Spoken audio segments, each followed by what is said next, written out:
Since the coronavirus, there have been limitations placed upon churches and pastors. Well, in the second part of the show, we're going to talk to our Chief Counsel attorney, Kevin Snider, about what we at the Pacific Justice Insitute are doing to help protect the ability for pastors and ministers to minister to people who are being impacted and affected.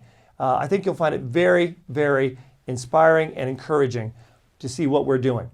But in the first part of the show, I want to talk to one of our attorneys, Matt McReynolds, about something very important that's taking place with regards to limitations upon people because of their Christian faith, particularly people who are employed or working for government schools. Matt McReynolds, give us an update on what's happened. First, give us a background on what happened regarding this piano teacher who was discriminated against because of their Christian faith and how they do business. Yeah, that's right, Brad. Thanks, as always, for inviting me onto the show today. So this is a case that we've been working on at Pacific Justice Institute for a while now, involving a piano teacher with an independent study charter school. And what happened in this case, Brad, was that she had been teaching students for a number of years, just working individually with families. And then those families asked her to become an approved vendor for their independent study charter school using her own private studio so they could use extracurricular funding to pay for their lessons. But when she tried to do that, she ran into just an astonishing wall where the independent study charter school told her she would have to tear out songs like Amazing Grace and Swing Low, Sweet Chariot from her piano books or cover them over. She would even have to change her business name from His Song Piano in order to be able to be approved with them. And that's why we went to bat for her and ultimately have been fighting in court on her behalf. Yeah, I'm really surprised they even attacked the name. His. It could be her husband. It could be her dad. It could be any his. But let's say they know it's God. So she should be able to call her business what she wants to call it. The government working with people who have businesses reflective of their faith doesn't mean the government's endorsing or proselytizing that person's faith because they do business with them. That's outrageous. And then with regard to the music being selected, it's not just gospel hymns. I want to make this really clear to the audience, Matt. We're talking about a wide diversity of songs, different kinds of songs in this music book. And it just so happens just a tiny, tiny minority of those songs are gospel classics, which is a major part of our music heritage in our country. And they want that explicitly cut out, but everything else kept in. I'm not exaggerating. That's how extreme they were, correct? This is just astounding, Brad, but that is exactly what we found. You mentioned the name of the business, His Song Piano. This had never been an issue with any family that she had ever worked with. No one had ever even brought it up as any kind of concern. It's just such a subtle acknowledgement of her faith. But it was a big deal for this charter school. It led to her application being rejected, and it's the reason, one of several reasons, that we're now in court on her behalf. Yeah, it's interesting they didn't also allege gender-based discrimination, that it wasn't her song instead of his song. This is just ridiculous, just totally ridiculous. Okay, so Matt, what have we done at Pacific Justice Institute, and where are we at with this case matter? We've been battling in court for a number of months now, Brad. The last time we talked, we were just about to head into a key hearing on this case where the school is trying to get the case tossed out of court. And then the coronavirus hit. And right before we were scheduled to go into court, that hearing was postponed. But I'm happy to report that it's now back on track, and it is scheduled, is coming up in just a few days from now. And so we really want people to be in prayer about this and about this case as it goes forward. Yeah, because if they get away with this, Matt, could this have an impact on other circumstances, other situations as well? Oh, it absolutely could, not only for the 40 million people here in California, but, Brad, as the fallout from this virus develops, I think a lot more people are going to be reconsidering their independent study, their homeschool options. And so we just can't afford to have the government reach even beyond the public school setting and classroom setting where it is now and into the private sphere. We're talking about a private studio where private lessons are being given as part of the independent study charter process. So we just cannot allow that to also be affected by this extreme anti-religious discrimination. And we see more and more anti-religious discrimination throughout government schools, or public schools they're called also. This is very disturbing. And yet we also see an incredible opportunity, I think, for a very valuable alternative, which is homeschooling, to potentially flourish in the United States, especially since so many families, all America basically has been forced to homeschool in essence, have their kids at home. So they've been experimenting with it. We see continued examples of government school bigotry and hostility against people of faith, teachers of faith, students of faith. We've seen it over and over again. It's growing across the country. Tell us about this homeschooling option and why it may actually really pick up as we look at churches playing a role as well. Well, Brad, I think what's happening right now is that a lot of families who have thought to themselves, gosh, I don't like what's happening in the public schools, but I don't think I could ever homeschool my own kids, are actually finding out by experience that, maybe this could be an option for them, and maybe this is something that'll be just an invaluable way to move forward. And Brad, what else is amazing is, as you and I and our team have been battling so many just appalling things in the schools involving sex ed, involving extreme LGBTQ indoctrination. Right now, we're in a time where all of that has shifted toward more parental control. I mean, think about this. All of that type of instruction is now being directed to the home where parents are the gatekeepers. I mean, this is a challenging time for families. This is an incredible time for families and parents to become so much more engaged and have so much more opportunity to review what their kids are actually being taught. I know for a fact that in one case example in Southern California, a parent discovered that their child was being given some outrageous material to watch. And it was very, very sexual. It was pornographic. And the parent saw it because the child was at home and was able to speak up and have it removed. And the school district was very cooperative. But it gives a higher degree of parental control just having the child there, even if the child is working with a public school. Right now, one of the problems I know we at Pacific Justice Insitute have had is dealing with school districts bringing on Planned Parenthood onto campuses, like the LA Unified School District is a classic example, inviting this hideous, evil organization, Planned Parenthood, that kills hundreds of thousands of innocent unborn babies every year, pushing out sex, premarital sex, sexual activities. And they bring them in to public school campuses, and we're going to see this kind of activity take place more and more. Well, now the children are at home, so parents have a greater degree of control. Well, I like to think how even more awesome it would be if parents could say, you know what, government schools, I see where you're headed. I see what you want for my child, and I want something better. So we're going to shift and we're going to homeschool. Now, I know, Matt, that there's a lot of people who are thinking like, okay, that may be great for the person who's now able to work at home. Well, we're going to see more and more of that happening, I think, because of this, discovering how effective people staying at home and working from home can be. But I think there's also going to be a lot of parents who are still saying, well, wait a minute. When we go back to work, we're going to have to go to the office. I can't leave my child here at home alone all the time.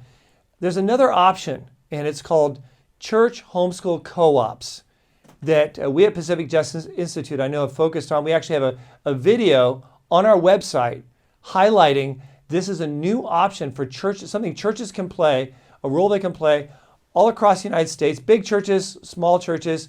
Matt, tell us more about this option and why it has such great potential to really protect and set free so many children right now presently enslaved in government schools. Yeah, Brad, there's no question the opportunities that lie ahead, both for families and for churches, are tremendous. I think a lot of churches are going to be rethinking their ministry and how they move forward. And this is one of the key ways that they can do that, is through these homeschool co-ops. Yeah, I'm very encouraged about this. And when people discover, and when churches discover how easy it is to get parents working together and able to helping to cover for some of those parents who are on the job, and maybe some of those who are on the job can be a part of the group that meets on Saturdays. So parents teaming up, tutoring together, working together, not starting a private school. That's not necessary, but just a homeschool, church homeschool co-op. I think there's tremendous potential here. Folks, if you'd like more information about this as an option, go to our website, pacificjustice.org, pacificjustice.org, and there you can download information about this. You can also find it at pji.org, P for Pacific, J for Justice, I for Institute.org. Watch this video, be inspired, share it with your pastors, share it with your church elders, and let's speak up and defend our young people in America today. Now's not the time, folks, for us to be just moaning about our situation. Now's the time for us to take advantage of these opportunities that are opening up, that I see tremendous potential, particularly when it comes to the welfare, not just academic welfare, but the spiritual welfare of millions and millions of children across America presently bound by government schools.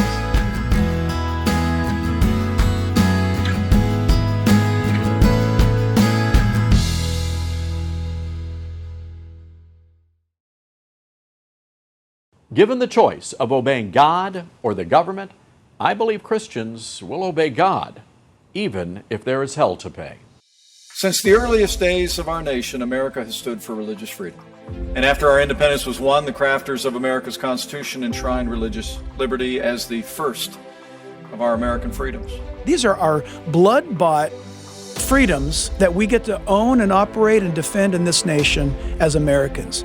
We're not going to surrender this. We are going to fight for what's right. So I think it's imperative for our testimony, Right. to show we really do love, we really do care, we see what's going to happen. Bloody violence breaking out after Antifa protesters storm a Patriot prayer rally. Do you think religious institutions like colleges, churches, charities, should they lose their tax-exempt status if they oppose same-sex marriage? Yes. Parents across the state are keeping their kids home from school today. They say the new sex ed program is too inappropriate, adding the curriculum sexualizes children as young as kindergarten age. I realize my child and every child is not safe in these public schools. A lot of graphic information that was confusing. Tells the little boys it's perfectly normal to masturbate. Choose their gender. That's our children. And we have parent groups fighting this. We were raided. Approximately 16 California Highway Patrol officers armed with 2 canine units. The real bottom line motivation for this, we've discovered, is the fact that the Department of Social Services and those who are behind this raid were actually wanting to shut this school down because they knew it was teaching from a Christian biblical worldview. I was stripped of chaplaincy, of being a volunteer, of being able to teach the Bible study. So what had Artis done that was so egregious? She had had a conversation with another resident of the home about the afterlife. I was at school one day and they were talking about sex education and how it was okay to have sex with the same marriage. And I then stood up and I said, no, that is not okay. And then I got kicked out of class. And we were able to draft a legal letter, memo, and sent it off to the principal. So now if I talk about God at school, I don't get in trouble. The Supreme Court has ruled the Peace Cross can stay right where it is on public land. The court said that, if they were to remove street signs and crosses like this, war memorials, just because of the fact that some see it in a religious context, that would actually violate the Establishment Clause by being state hostility to religion. As soon as we started the church, the neighbors looked at you a little funny, and all of a sudden we find ourselves embroiled in a lawsuit. An atheist threatened to sue our HOA because we use the Sunday morning facility. In the settlement, we got it squared away that we could meet on Sunday mornings, that we would not be discriminated against. The administration escorted me off campus with 2 police officers. And the arbitrator overruled the school and said, nope, this is not worthy of termination. And I was granted my job back. So I'm very grateful to PJI. They really stand for justice. Drag Queen Story Hour drew hundreds of people to the South Hill Library. The man who was arrested is a local pastor who wanted to preach at Saturday's protest. So you're going to arrest me for standing on a public parking lot? Now, he didn't threaten anyone, had no weapons, wasn't screaming in people's faces. We just wanted to be a voice, for God, and just to be a light and a salt for those children. The Pacific Justice Insitute is absolutely doing great work. This organization is a fighting organization. You help it, you're the same as the fighter. I am so grateful to Pacific Justice Institute. Please support them. They are worth every penny. It didn't cost us anything. We would have drowned in legal fees. We would have been no more instantly. I'm super grateful for PJI. They were a godsend. Pacific Justice Institute as an organization is wholly committed, fully committed to doing the right thing, to being something good.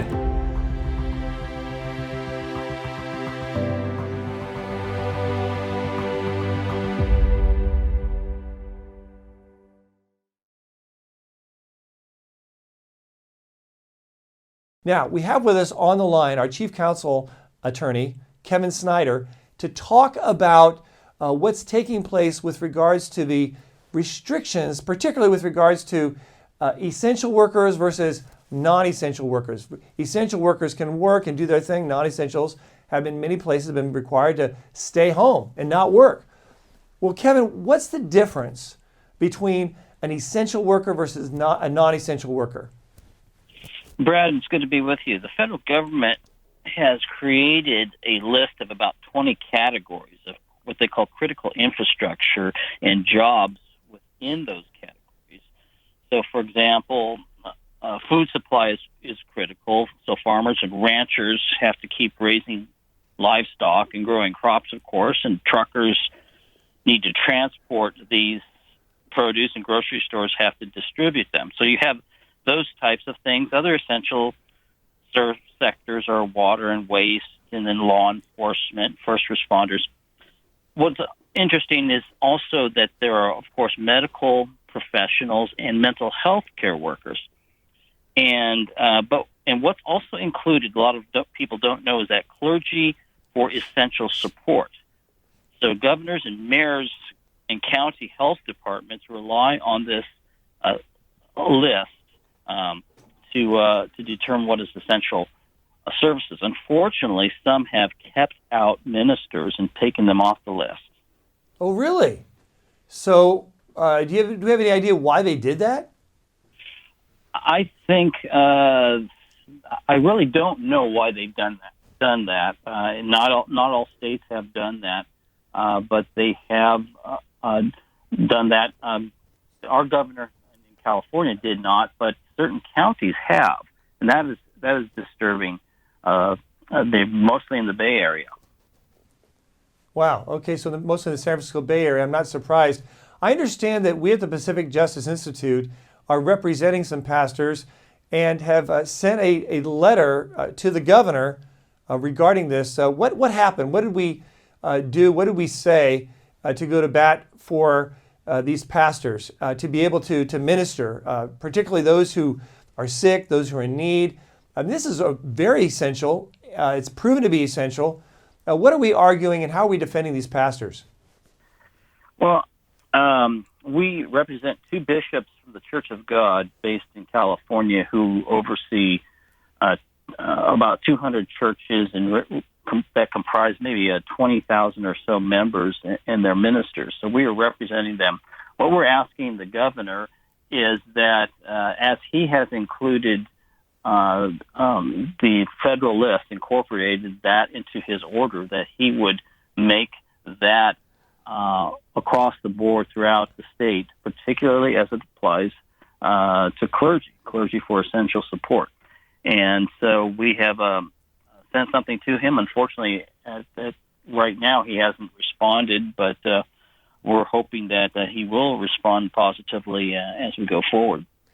Yeah, I think that's very important because pastors, ministers play a very essential role in the lives of so many, particularly now, who are going through such hard times mentally, emotionally, financially, physically. So to me, this is a no-brainer, and yet we can't take anything for granted. So we're representing these bishops, and it's going to impact so many. In fact, I assume the impact will be actually beyond them. It'll be really the ability for even people outside their denomination, ministers, to be able to minister in those counties that are being so harsh and intolerant towards ministers of faith, people of faith, which we've seen over and over again, of course, in the San Francisco Bay Area, unfortunately. I personally think that that's probably the most intolerant place in the United States when it comes to people of faith, which is just, it's such a shame, but that's why we have to step up to allow the light to shine the brightest where there is so much darkness and so much oppression and so many people needing the hope and the love that comes through such ministries, trying to reach out. So what are we arguing in this case matter with regards to these restrictions there in the Bay Area on behalf of these bishops? What are the basic arguments we're making, Kevin? Well, the bishops are requesting that the governor order that pastoral care for the sick and dying be included in these essential services.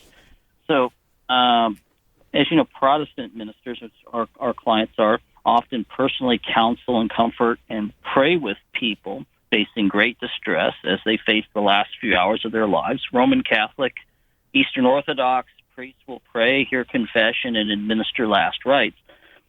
It's important to note that our legal argument is that these counties allow mental health professionals to be deemed as essential services. And now both ministers and mental health professionals help people with end-of-life issues. So if a patient calls for a psychologist or psychiatrist, well, fine. But my clients, the bishops, believe that the clergy should be included when someone is, and not excluded when someone is calling for a pastor when they're at the end of life. And not to cast aspersions on the work of counselors, but I would dare say that most people lying on a bed of affliction, gasping for breath, are not particularly interested in the opinions of Sigmund Freud, but they are often keenly interested in the perspective of Jesus Christ. They are interested in preparing their souls to meet their Maker. And so the bishops do not believe that those calling for a minister should be left to die alone. To me, it makes so much sense, both for the believer and the non-believer, because oftentimes the time when people are the most open to giving their lives to the Lord, receiving God's love, His forgiveness, is when they're the most desperate. And the most desperate oftentimes when they're about to die, and they know they're about to die, and they're not a believer, they have no hope, they're looking at darkness straight in the face, and they cry out to the Lord. They want that hope. They want to believe. They want that encouragement to believe and to receive forgiveness. This is a very, very important time. I think it's probably the most important time in a person's life to be ministered to, and yet to think that the government, particularly in those counties in the San Francisco Bay Area, would deny the ability for people to be ministered to is outrageous, totally outrageous. We didn't just send a short little letter, did we, Kevin? We actually really argued this out very thoroughly, citing case law as well, didn't we? Yeah, would like to say, I think we had made a compelling case for this, and we're hopeful that we will get a positive response from the governor, and he will do what he's doing for most of the state, do for all of the state. Yeah, and what about other states across the country? I think that there'll be maybe some other intolerant counties within states. that may ponder such similar intolerant activities. So I think that this will probably be the first across the country in this battle that we're seeing taking place surrounding the coronavirus that could actually have an impact in influencing the decisions of other counties as well. And that's why I'm very pleased that we moved on this so aggressively. Folks, if you're out there listening to this broadcast or watching this on television and you're saying to yourself, my pastor has that problem. He wanted to be able to go to a church, or I want to go to a hospital. They didn't allow him to be able to do that. Our church wants to be able to minister, and we were told that we can't because that's the policy of the county or the city. I want you to contact us at Pacific Justice Insitute. We at Pacific Justice Insitute do our work completely without charge all across the United States. We have hundreds of volunteer affiliate attorneys. We have more offices. We have 9 offices. We have more offices in the United States than any other legal organization of our kind. We are also very unique in that we don't just take on the high-profile cases. We don't just cherry pick. We work hard to make sure that no one is left on the side of the road, that everyone gets the help that they need when it comes to religious freedom, parental rights, and the sanctity of human life when it falls under our mission statement and our expertise. So don't hesitate ever to contact us at Pacific Justice Insitute. You can do it very easily. Just go to PJI.org, P for Pacific, J for Justice, I for Institute.org, PJI.org. We also have some very timely resources available on our website. For example, many churches right now across the United States are still not meeting. We can help you have online services. We have an instruction video on that to help you be able to do that via YouTube or Facebook. It's very helpful. Second, online we have information about how your church can qualify for financial relief through the CARES Act and also Christian business as well. We have it really spelled out on a Zoom call for that. And also we have instruction on how your church can have outdoor church services as well. So not indoor services, but outdoor church services. We have the steps on how you could do that practically and legally. And then finally, how your church can start to have indoor church services once again, legally, both and safely and protected. Go to our website, pji.org, pji.org.